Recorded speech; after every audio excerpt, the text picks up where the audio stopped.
Good evening, and welcome to Bible Exposed, Hidden Truths. Tonight, we go deep into one of Christianity's most sacred collections, the four Gospels. Who wrote them? When were they written? And why were these four chosen out of dozens of Gospels that once circulated? This is not just a question of history, it's a question of authenticity, authority, and hidden decisions that shaped a global religion. Let's go now to our correspondent, Suleiman Al-Haq, who investigates the origins of the Gospels. We begin with the Gospel of Mark, the earliest of the four Gospels. Written around 66 to 70 CE, Mark was composed 40 years after Jesus' crucifixion. It was anonymous, though later tradition linked it to Mark, a follower of Peter. Scholars agree it was written in Greek, far from Jesus' native Aramaic. The earliest manuscripts do not include the resurrection appearance found in today's Bibles. Mark's Gospel ends abruptly in the earliest copies, without Jesus appearing after the resurrection. Dr. Bart Ehrman, UNC Chapel Hill. Despite this, Mark became the foundation for two later Gospels. Next, the Gospel of Matthew, written between 80 and 90 CE. Attributed to a disciple, but again, anonymous in its original form. Matthew borrows extensively from Mark. Over 90% of Mark's content is reused. Its goal? To convince a Jewish audience that Jesus was the fulfillment of Old Testament prophecy. It adds a genealogy, a virgin birth, and the famous Sermon on the Mount.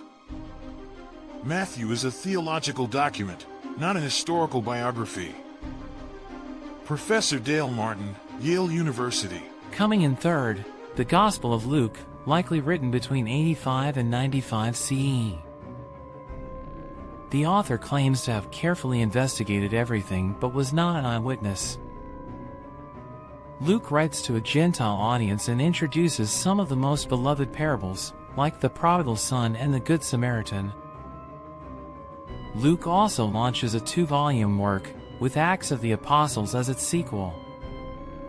Luke and Acts were likely written by the same author, possibly around Ephesus or Antioch. But like the others, Luke's identity remains unknown. And finally, the Gospel of John, the most theologically unique of the four. Written last, between 90 and 110 CE, John portrays Jesus not just as a prophet or Messiah, but as the pre-existent Word, Logos, of God. There's no virgin birth, no exorcisms, no parables. Instead, John offers lengthy theological speeches and symbolic miracles. John's Gospel is a theological reflection on Jesus, not a historical account. Dr. Elaine Pagels, Princeton University. It reflects a community under persecution, possibly expelled from Jewish synagogues, giving rise to a distinct view of Jesus' divinity. Although the Gospels were written in the 1st century, they weren't officially accepted for centuries. By 150 CE, early church fathers like Justin Martyr were quoting from them. Around 180 CE, Irenaeus of Lyon insisted there should only be four Gospels. But it wasn't until the 4th century that the canon was finalized. 170 CE, Muratorian fragment lists most New Testament books. 325 CE, Council of Nicaea, under Constantine, debates doctrine. 397 CE, Council of Carthage confirms the 27-book New Testament. Many other Gospels, like Thomas, Mary, and Judas, were excluded. Not because they were false, but because they challenged church authority. The Gospels we know today were shaped by time, politics, and theology. They were chosen not just for what they said, but for what the early church wanted them to say. They were anonymous, written decades after the events, and filtered through the lenses of communities with specific agendas. So the next time you open a Bible, ask yourself, Are you reading the Word of God, or the words of men, chosen by men, in service of power?